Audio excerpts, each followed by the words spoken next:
Então, então vamos começar, né? Como vocês sabem, o tema da mesa é o que é comunismo. E, assim, ele é um tema muito extenso, muito grande, muito complexo, muitas coisas para falar.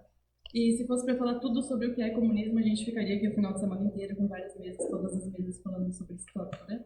Então, por conta da limitação de tempo, eu preparei alguns pontos que eu acho que são os mais essenciais. E eu vou explicar um pouquinho como que vai acontecer para vocês a apresentação no informe, né? Então, nas palavras de Engels, o comunismo é a doutrina das condições de libertação do proletariado. Então, se o comunismo ele é a forma de libertar o proletariado, a gente precisa primeiro entender como que surge o proletariado, como que surge a burguesia e como que surge o sistema capitalista e como que é esse processo histórico de construção. Além da gente falar um pouquinho sobre os princípios da burguesia e do proletariado, a gente também vai passar um pouquinho sobre os teóricos do comunismo utópico. Bem brevemente, gente, por conta do tempo, eu vou falar bem brevemente sobre esses teóricos. E a gente também vai falar sobre a filosofia marxista, sobre dialética, sobre materialismo, e um pouquinho sobre economia. A parte da economia, eu vou dar uma enxugada, assim, porque a gente tem uma mesa de tarde que vai falar sobre economia. Então, quem tiver interesse em saber mais sobre economia dentro da ótica marxista, vocês podem ir à mesa. E além disso, né, também falar sobre a construção, como que a gente pode construir o comunismo como juventude, como partido. Então vamos começar, né? França, século XVIII, a gente tem então um processo do iluminismo. Imagino que quem aqui esteja na escola esteja estudando, né, sobre o iluminismo, e quem já passou da escola se lembra um pouquinho de como que foi esse processo, né? Então, o que acontece no iluminismo? A gente tem um período que era o sistema feudal e que os iluministas eles colocam tudo em xeque, né? Eles colocam tudo em crítica e criticam todas as ordens sociais que são presentes no momento. E eles vêm trazer o Engels fala, né, que os iluministas eles trazem a aurora da nova sociedade, de construir um novo mundo, um mundo igualitário, né? A gente sabe o lema do iluminismo. E só que a partir do desenvolvimento dessa sociedade, desse novo mundo, a gente vê que na verdade eles prometiam, né, uma justiça absoluta, uma verdade eterna e um mundo igualitário, mas a gente acaba entendendo que é uma verdade da burguesia que se constrói a justiça para os burgueses e a igualdade entre os burgueses, né? E a gente tem então essa oposição historicamente nesse período, que é a oposição entre a burguesia e a nobreza feudal. E a gente vê que nesse período de troca da Idade Média para a Idade Moderna, existe esse embate entre essas duas classes, que é uma característica muito forte da história da humanidade, né? Que a gente tem a luta de classes, né? Então, quando a gente tem a nobreza feudal e a burguesia surge e ela começa a instalar o sistema capitalista. E então, dentro do capitalismo, surge também outra classe que vai estar contra a burguesia, né? Então, a gente está nesse constante movimento de luta de classes, de embate de classes. E uma coisa que é muito importante que a gente lê no Engels e em Marx, né, em todos os escritos da teoria, é que a burguesia ela já surge, e quando ela surge, ela já tem dentro de si o seu próprio antídoto, né, que ela já tem dentro de si o trabalhador assalariado, porque o capitalista ele não consegue manter uma sociedade sem um trabalhador assalariado, que é, no caso, justamente a única classe que consegue derrubar a burguesia. Então, tem uma citação aqui, eu vou ler algumas coisas da gente, porque eu acho que é mais legal ler na íntegra. Então, tem uma citação do Engels que diz que, desde sua origem, a burguesia esteve marcada pelo seu antagonismo. Capitalistas não conseguem subsistir sem trabalhadores assalariados, e na mesma proporção em que o mestre de corporação medieval se converteu no burguês moderno, o artífice e a diarista não pertencente à corporação se converteram nos proletariados. Então, a gente entende que no surgimento da burguesia já surge o proletariado, que é justamente a chave para acabar com o capitalismo. Então, desde desse surgimento, a gente vê desde esse surgimento que já existiam teóricos que eles começavam a ver que o caráter da burguesia não era bem aquilo que tinha sido prometido pelos iluministas. Então, a gente vai ter o que a gente chama de teóricos do comunismo utópico, Eu vou falar muito brevemente sobre eles, porque assim, tem histórias muito longas e assim, se eu fosse me aprofundar muito seria meio complicado. Mas a gente vai ter três nomes principais que vão ser citados, né, em todas as obras, que é o Saint Simon, o Fourier e o Robert Owen. Então, falando brevemente sobre um pouquinho de cada um deles, né? Primeiro, o Saint Simon, né? Ele vai falar que o grande antagonismo na sociedade é entre os trabalhadores e os ociosos. Só que dentro desses trabalhadores, ele considera não só o trabalhador assalariado, mas também os burgueses, né? Então, e os ociosos como se fosse a antiga nobreza feudal que conseguia se manter sem trabalhar, sem trabalhar. Né? E para ele a sociedade ideal, né? E uma coisa que é muito característica de todos esses teóricos do comunismo utópico é que eles focam muito não em analisar a história de como que o capitalismo se desenvolve, mas sim em criar um modelo de sociedade ideal.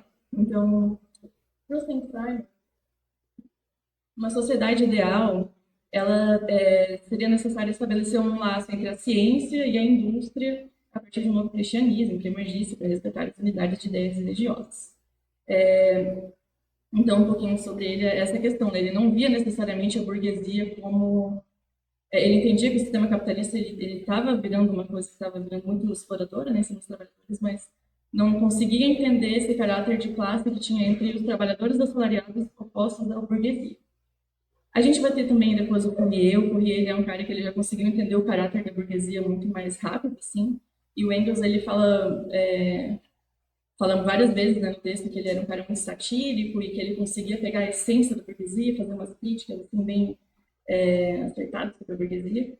E ele também, que nem o Saint Simon, elaborou um sistema assim, de sociedade ideal que era baseado em comunidades autossustentáveis e essas questões de uma comunidade onde todo mundo trabalhasse de forma voluntária, mas não fala necessariamente de uma revolução, né, do papel da classe trabalhadora.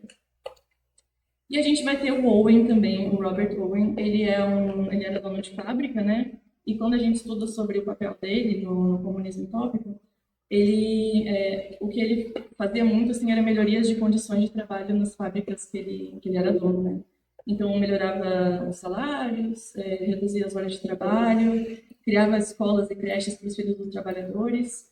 E, novamente, para o Robert Owen, a sociedade ideal ela seria uma comunidade autossustentável, cooperativa, organizada em pequenos vilarejos, autossuficientes.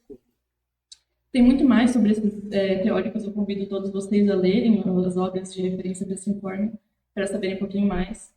Mas, em suma, é isso, e a gente consegue entender que o que todos eles tinham em comum é que eles não conseguiam ver qual que era realmente o papel da classe trabalhadora dentro da luta de classes, do fim do capitalismo, e isso justamente porque eles estavam sujeitos às limitações da sua época. Né? Então, eles não tinham um método, uma ciência que nem a gente tem hoje, do materialismo histórico dialético, para analisar a história, entender como ela aconteceu e realmente entender qual que é a raiz do problema e a solução.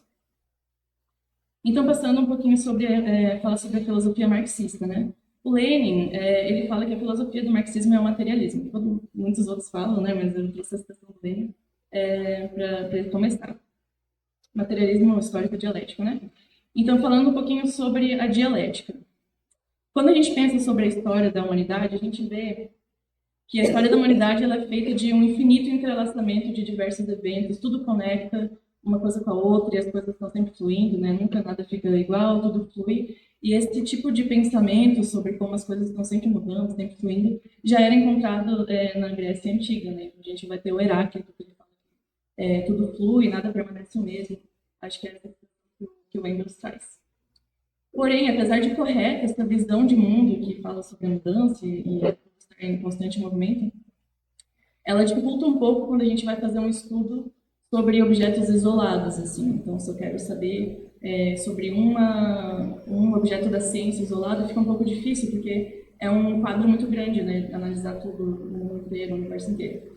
Então, a partir disso, a gente tem o surgimento das ciências da natureza, né, que pega coisas separadas, assim, elementos isolados, e analisa eles fora do contexto deles, que liga eles a todo o resto, né? E quando a gente transpõe esse ponto de vista da ciência da natureza para a filosofia, a gente tem o surgimento de uma coisa que chama metafísica, né? E o que é a metafísica? A metafísica ela é um ponto de vista da filosofia que não consegue analisar as coisas a partir dos seus laços e conexões de uma coisa com a outra e dos eventos, né? Para a metafísica, as coisas elas são fixas, né? Então não mudam, é muito rígido e ou uma coisa é ou não é, né? Não existe meio termo. E essa forma de pensar também é chamada de senso comum, né? Mas quando a gente coloca esse senso comum em um contexto isolado, pode até funcionar, mas quando a gente coloca o senso comum com barreiras um pouco mais difíceis, fica um pouco mais complicado encontrar o limite entre uma coisa e outra. O exemplo que o Engels vai dar é a hora da morte.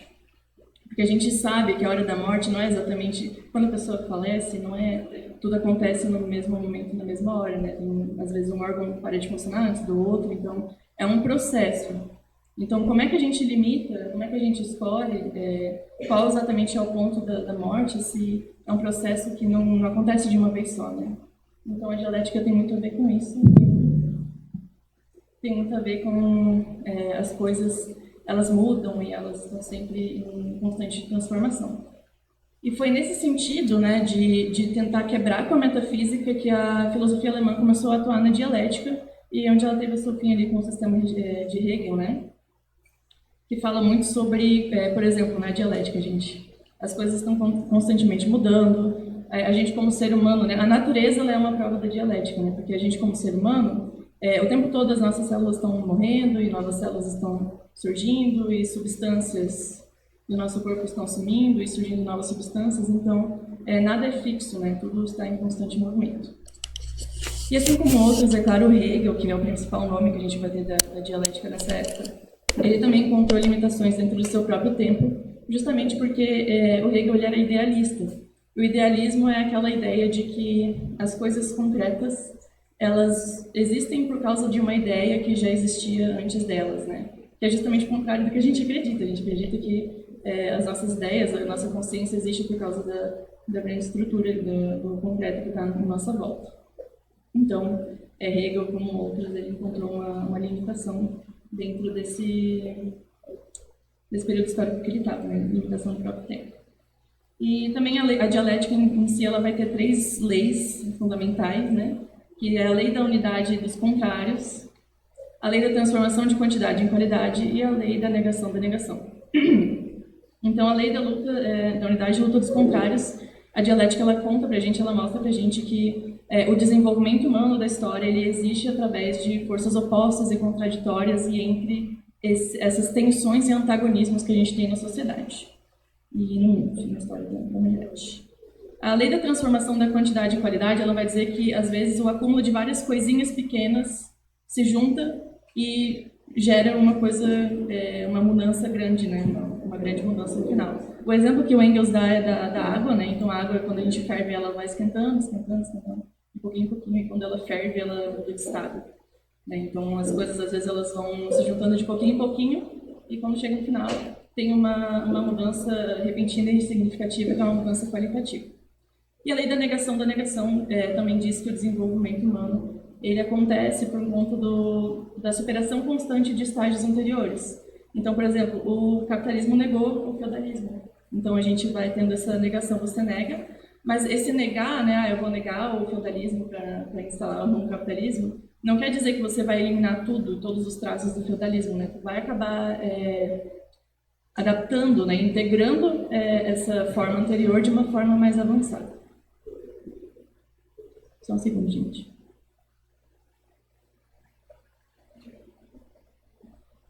Então, como eu havia falado antes, né, a metafísica, que é aquele pensamento rígido, de tudo mesmo, tudo é fixo, foi ultrapassado pela dialética, e a gente também vai ter um período onde o idealismo, que eu já tinha falado, né, do Hegel, o idealismo ele vai ser substituído também, vai ter necessidade de substituir o idealismo.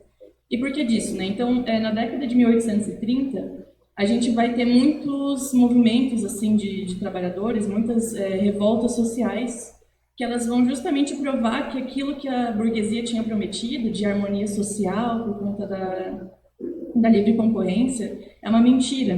Né? Então, o idealismo ele não era capaz de explicar o motivo dessas revoltas sociais a partir de uma base concreta, porque o idealismo não tem base concreta.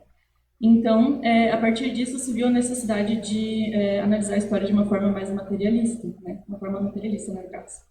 Porque o materialismo ele consegue analisar, por exemplo, que a história da humanidade é a história da luta de classes, porque pega as bases materiais, as bases sólidas do que realmente existe ali de concreto. E o materialismo permitiu à humanidade conceber a consciência humana como fruto da sua existência e não o contrário. Então, ao invés de dizer que as coisas concretas existem por causa de uma ideia, o materialismo mostra pra gente que a nossa consciência é fruto do que está no nosso redor, no nosso redor. E a partir disso, o socialismo, então, ele se estabelece como um fruto da luta entre a burguesia e o proletariado.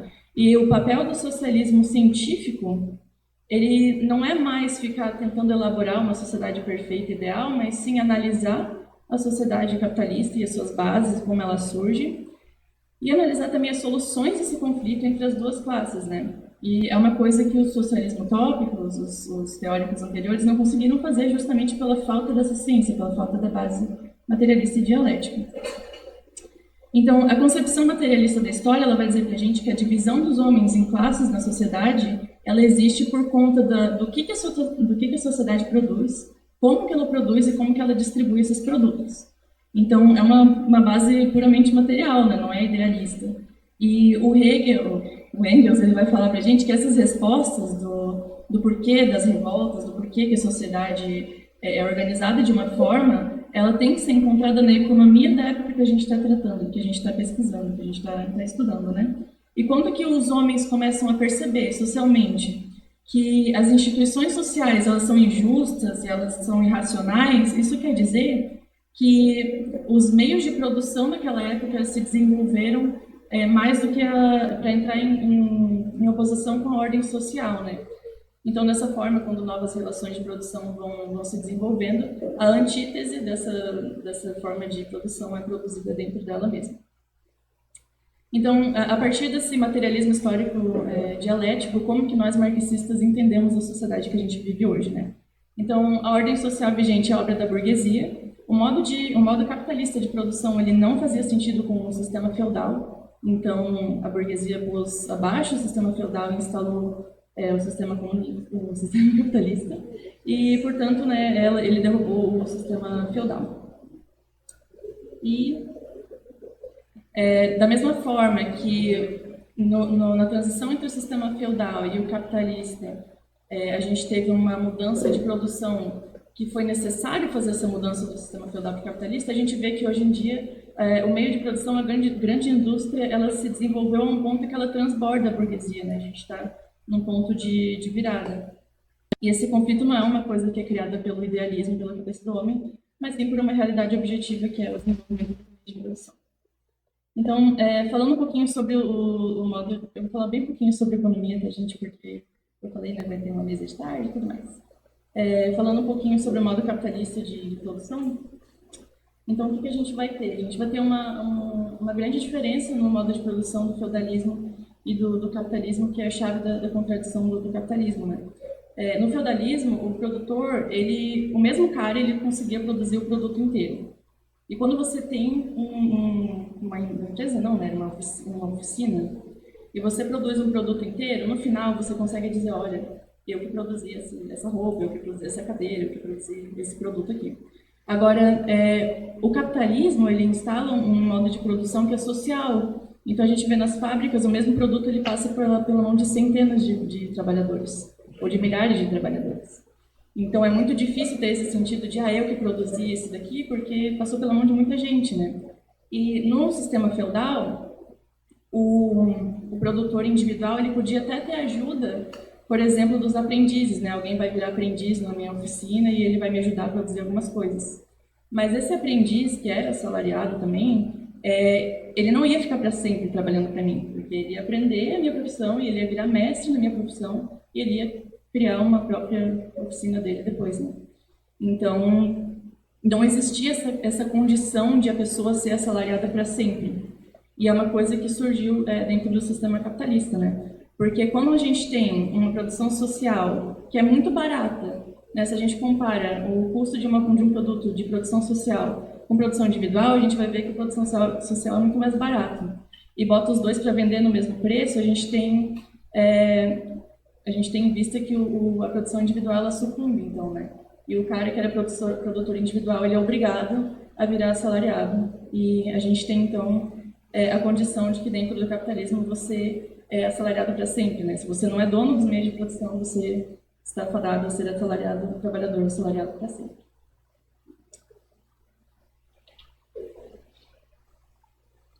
Então, justamente por você estar numa produção social, que o produto passa pela mão de todo mundo e de muitos trabalhadores, né? E você não conseguir ter esse sentido de que eu produzi, eu que tive, esse produto é meu porque eu produzi, quem acaba se apropriando pelo produto criado na fábrica é o dono da fábrica, né? O dono dos meios de produção. E é isso que a gente chama da primeira e mais importante contradição do sistema capitalista, né? Quem se apropria do produto produzido não é quem produziu, mas sim o dono do meio dos meios de produção pelo qual aquele produto foi produzido.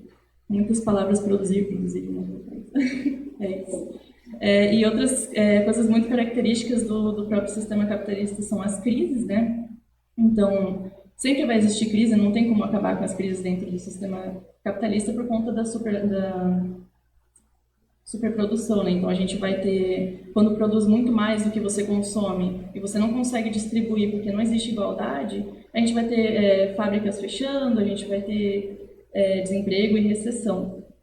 E outra coisa que tem, eu vou falar bem brevemente, né, do exército de reserva, que não tem como resolver a questão do desemprego dentro do capitalismo, porque é necessário que tenha um exército de reserva de trabalhadores.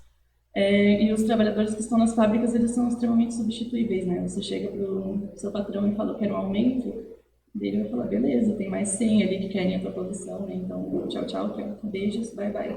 E vai te atacar, né? Então, o exército de reserva ele é extremamente necessário dentro do capitalismo. Não tem como resolver o desemprego dentro do capitalismo. Então, a gente entende que a história da humanidade é a história da luta de classes. E seja entre homem livre, escravo, senhor feudal e servo, e agora entre burgueses e proletários, a luta de classes ela é o motor da história, né? E essas lutas são impulsionadas dependendo do sistema que se encontra.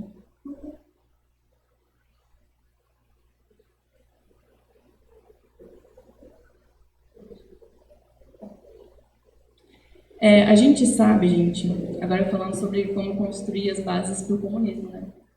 A gente sabe que a gente não vai... O comunismo não é uma coisa que vai ser fácil de se construir, né? A gente não vai acordar amanhã e o mundo vai estar no pleno estado de comunismo perfeito, os homens livres, né? É uma coisa muito... É um processo, né? E dentro desse processo a gente tem um estágio que se chama de ditadura revolucionária do proletariado, que é um estágio extremamente necessário para construir o comunismo.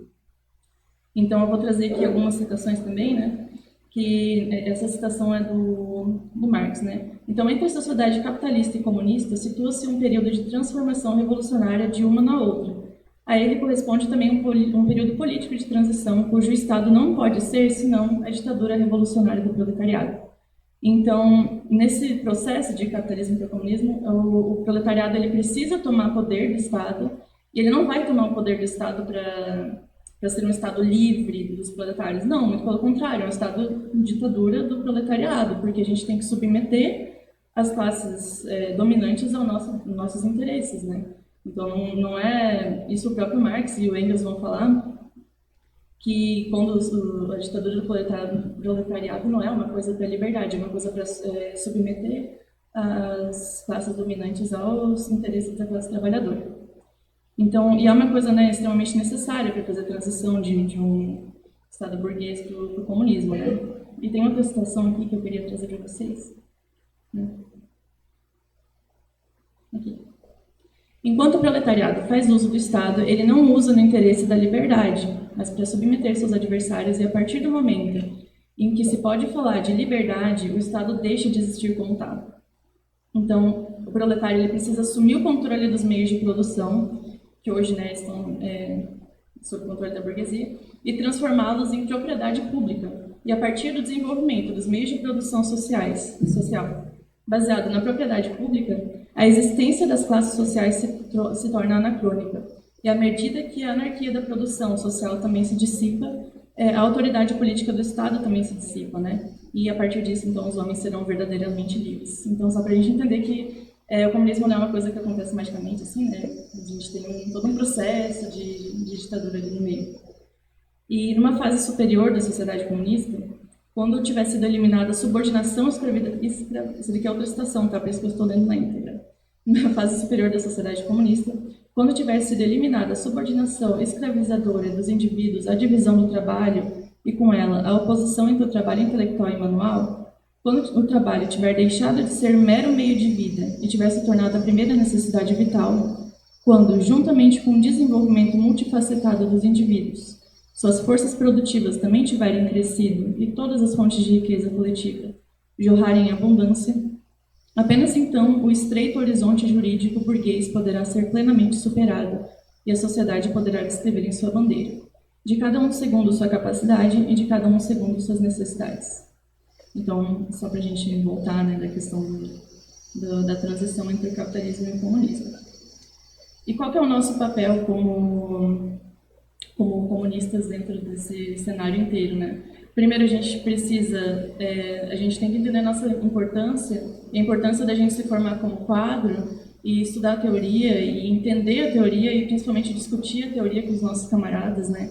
E tirar dúvidas quando a gente tem dúvidas, vir para o acampamento, tirar dúvidas às mesas e discutir e tudo mais. Porque a gente vê que, na grande maioria das vezes, o grande problema é a direção. A gente tem muitos momentos, e teve muitos momentos, onde as condições estavam extremamente propícias para um momento de revolução e a direção não conseguiu dar conta da tarefa e então a oportunidade se perde, né? Então o papel de cada comunista é se formar como quadro e se preparar para liderar a classe trabalhadora em um momento revolucionário. E trazendo uma citação do manifesto, os comunistas eles não formam um partido separado com interesses alheios da classe trabalhadora, mas constituem a parte mais avançada e consciente da mesma. Então a gente tem uma frase, gente, que eu não lembro como que é, talvez vocês se lembrem, mas que... não vou lembrar como que é. Mas nós, como os comunistas quadros formados, a gente tem que ser capaz de um de nós liderar e guiar e orientar 100 trabalhadores, assim, porque a gente tem que se apossar da teoria, a gente tem que saber orientar e principalmente discutir com os nossos camaradas, né?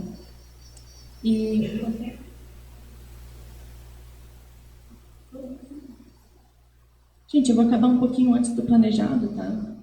Não sei se vocês se importam com isso, se tá tudo bem. Tá tudo bem? Vou terminar mais uns 5, 7 minutinhos. Eu falei rápido demais. Beleza, Lúcia? Tá. Oi? Vocês podem fazer perguntas, né? Mas assim, tem perguntas? Não tenho, no geral. Podem ter. Podem perguntar. Ótima pergunta, não. Mas então, a última parte que eu queria falar, camaradas, a gente está no acampamento de juventude, então vamos discutir um pouquinho qual que é o papel da juventude comunista especialmente, né? É muito falado, o Trotsky ele fala muito, o Lenin ele fala muito também na obra sobre a importância da juventude dentro de um partido, porque a juventude ela tem um espírito e um ânimo muito forte, a gente consegue, isso os próprios camaradas do sindical, vocês falam pra gente que eles ficam muito animados vendo o movimento de juventude, porque a juventude não carrega o peso das traições que esses camaradas mais velhos carregam, né? Então a gente consegue animar e às vezes o camarada ele já está desanimado, ele já passou por muitos momentos, né, de tensão, de desânimo mesmo no movimento. E a juventude ela tem esse espírito assim que a gente tem muita força e a gente quer muito ir para cima e quer muito lutar, né? Então a juventude tem um papel muito legal dentro do partido. E também vamos lembrar as idades, né? O Lenin ele começou no movimento revolucionário com 23 anos, que é jovem, tá, gente? Bem jovem.